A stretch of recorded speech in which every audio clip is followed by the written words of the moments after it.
여러분, 이 시대가 어떤 시대입니까? 복음을 왜곡하는 시대입니다. 문화적으로, 사회적으로, 정치적으로 종교를 묻는 시대입니다. 말씀이 뭐라고 이야기하는지가 중요한 것이 아니라 사회의 풍토가, 시대의 흐름이 어디를 향하고 있는지가 더 중요한 시대가 되었다는 것입니다.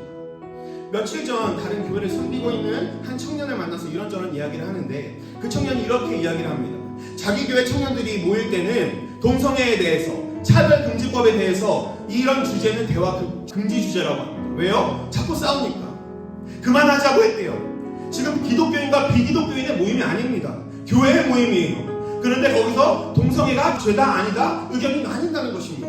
판단의 기준이 누가 됐기 때문입니까? 바로 자기 자신이 됐기 때문입니다. 말씀은 분명히 탐심은 우상 숭배이며 내 삶의 주체가 그리스도가 아닌 내가 되는 것 자체가 죄라고 이야기합니다.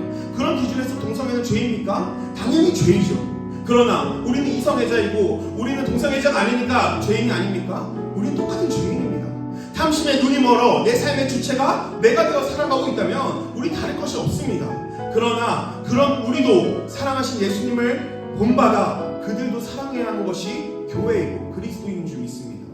그런데 죄인지 아닌지 판단의 기준이 지금 누가 되고 있습니까? 내가 되고 있습니다. 그 기준이 내가 되면 성경이 말하는 것도 자신이 판단하게 됩니다.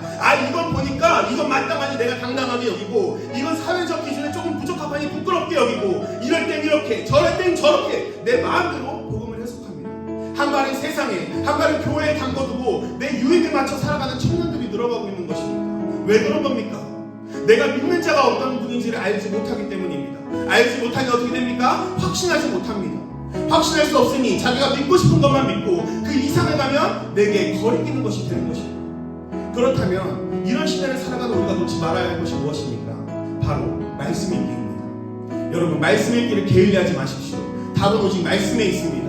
그 답을 유튜브에서, 다른 모임에서, 사람과의 관계에서, 챗GPT에서 찾으려 하지 마십시오.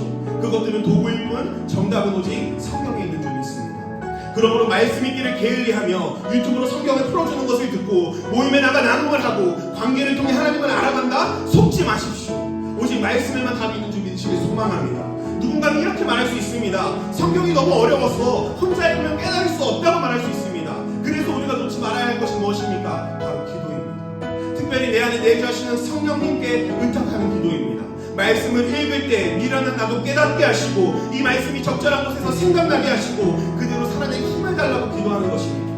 그렇게 말씀하는 대로 살아가는 그리스도인들에게 이 복음을 마지막 14절은 이렇게 이야기합니다. 우리 14절만 함께 읽어보겠습니다. 시작. 우리 안에 거하시는 성령으로 말미암아 내게 부탁한 아름다운 것을 지키라. 아름다운 것을 지키라.